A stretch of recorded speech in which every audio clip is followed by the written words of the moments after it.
Hey guys, welcome back to Mad About Skin. Tretinoin, also known as retin-a, its brand name, is often described as being the gold standard in anti-aging skincare, clinically proven over decades to boost the levels of collagen and elastin in the skin, increase cell turnover, smooth everything out, and eradicate those fine lines and wrinkles.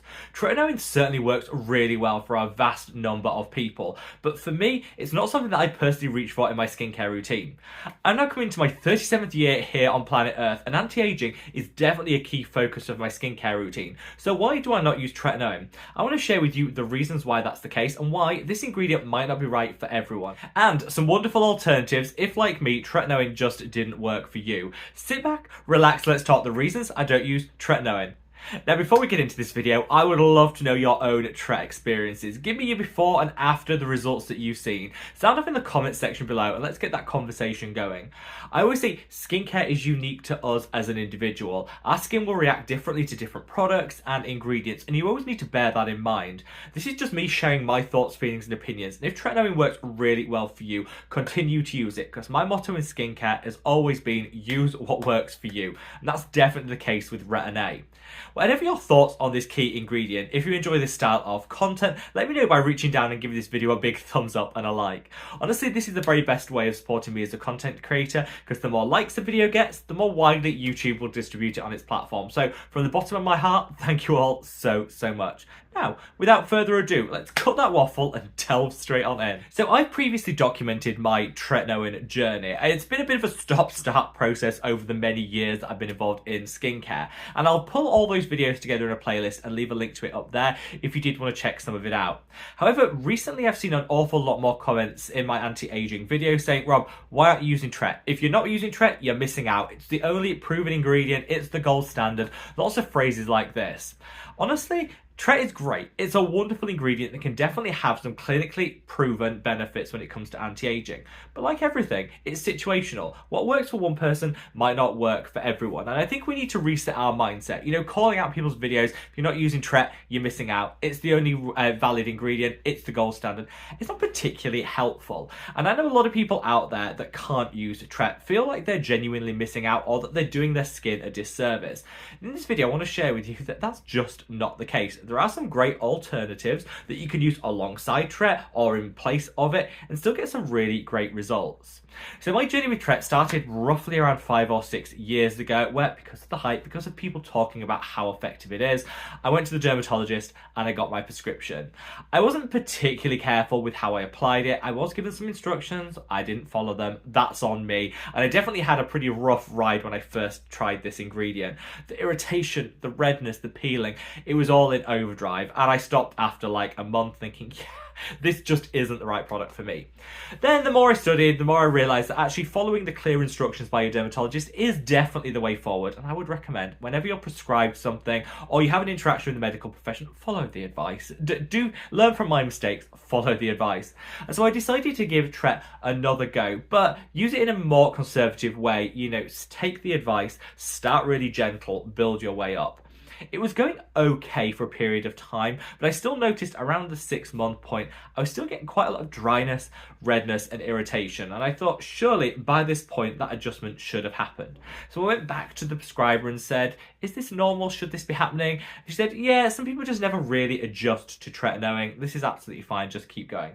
It got to sort of the year point where I realized actually the irritation was getting worse rather than better, and whatever I did to try and counter it just seemed to make it worse. My skin was so sensitive and irritated. I thought, yeah, let's go cold turkey on the Tret and just see if it works. Honestly, within a month, all that had cleared up and my skin was so much healthier than it was before. So, cut to another period without Tret in my skincare routine, and then I decided, look, let's go for round 3, but let's try a new dermatologist, someone that I can actually work with to try and see if there's some things I can try, some different techniques that might just make it easier to be tolerated on my skin. Actually, this dermatologist was wonderful and talked to me about the different strengths, the different options, some of the layering techniques. Of course, I tried the retinol sandwich method where you sandwich your Tret between 2 different moisturizers to just dial up the hydration and minimize the impact. I did everything going. And I would say it was the best experience I've had on Tret, but still my skin just couldn't adjust to it. And again, I found that sensitivity actually accumulated over time. The longer I used it, the more irritated my skin became. And I went back to that dermatologist and said, is this just not for me? She was actually really, really honest. I had a really frank conversation. She said, you know what, tretinoin just doesn't work for everyone. There are some people out there that can never get over that sensitivity, that irritation. And actually, if your skin is constantly inflamed and irritated in the long term, that could potentially do more harm than good, specifically when we're talking anti-aging. Her recommendation was to, put Tret to one side and actually look at some other options and alternatives that might just be delivering the results that I want with a lot less risk of irritation and sensitivity. One thing I've learned from sharing my Tret journey here on the channel is that there's an awful lot of people that are in the same category and boat that I am. That have tried and persevered because people keep telling them this is the gold standard. This is the only thing you need in your anti-aging skincare routine. If you're not using it, you're doing your skin a disservice. And so they persevered, but never got on top of the redness, the inflammation, and the irritation. Sometimes ingredients just aren't made for us and aren't made for our skin, and that's definitely something I've realized with Tret, and I just want to say that's the same with you. That's absolutely okay. And I have noticed the narrative shift a little bit online. I was watching a video by Susan Yara around a month ago where she actually shared the same experience that she had with Tret, that she realized after a period of trying everything to make it work, it just wasn't right for her. And I've seen some other smaller content creators too share the same experiences.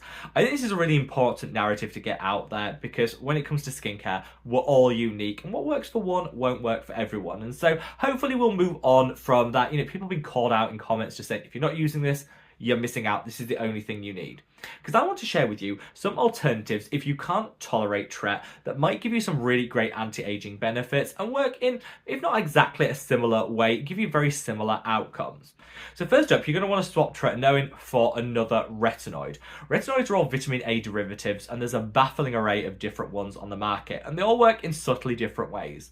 Traditionally, most people would have reached for a retinol, which is the form of vitamin A derivative that most brands formulate with. However, I'm not the biggest fan of retinol. I find it can still be fairly irritating. So if you've been irritated by tretinoin, you could have a sensitivity reaction to retinol too.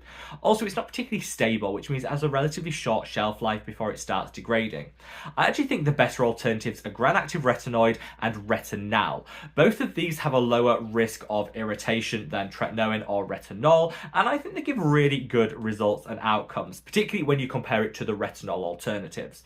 So my two favourites in these categories are these. In terms of gram-active retinoid, this is the Dr. Sam Flawless Nightly Pro Serum. This is great. Practically zero irritation, very little dryness, but I definitely got some great anti-aging benefits. Retinoids are great because they increase the rate of cell turnover, which means you eradicate any pooled pigment, hyperpigmentation quicker. It smooths out the skin. They also increase the rate of collagen and elastin production, which are great because these are like the building blocks of the skin that make sure our skin retains its firmness and elasticity for longer. You want like maximum amounts of collagen in the skin, and a retinoid, whatever one you choose, will help with that. Now, tretinoin is the gold standard, but gram-active retinoid and retinal also will deliver these benefits in the long term. So yeah, the Dr. Sam Flawless Nightly Pro if you're looking for a super high strength but relatively little risk of irritation gram-active retinoid. If you want to go down that retinal path, then this is the Medicate Crystal Retinal 10. This is a relatively expensive one, but it's one of the best formulated when it comes to minimizing sensitivity and irritation, which is the most likely reason a lot of people have moved away from tretinoin. If you want a cheaper version, the Geek & Gorgeous A Game 10 is a wonderful option. Same strength, but I find that because it isn't quite as well formulated in terms of the encapsulation technology, you might get just a little bit more irritation than you would from this. I did like a side-by-side comparison of various different retinals in a recent video, which I'll link up there. Check that out if you want to explore this ingredient in more detail. But just because your skin can't tolerate tretinoin doesn't mean that you have to give up on retinoids completely. Reach for a gram-active retinoid or a retinal. You'll get really great anti-aging results, but with a much less risk of sensitivity and irritation. Now, another great ingredient to incorporate into your skincare routine if you want to get some very similar outcomes to tretinoin, but you can't reach for that ingredient itself, is a good ascorbic or L-ascorbic acid serum. Vitamin C in its pure form has some great scientific data to back up how effective it can be at boosting collagen and elastin. I've already talked about why that is so important, but using a vitamin C serum regularly in your skincare routine can give you great great long-term anti-aging benefits, and he's a great option for people that might not be able to reach for tretinoin, but still want to give a little boost to that collagen and elastin.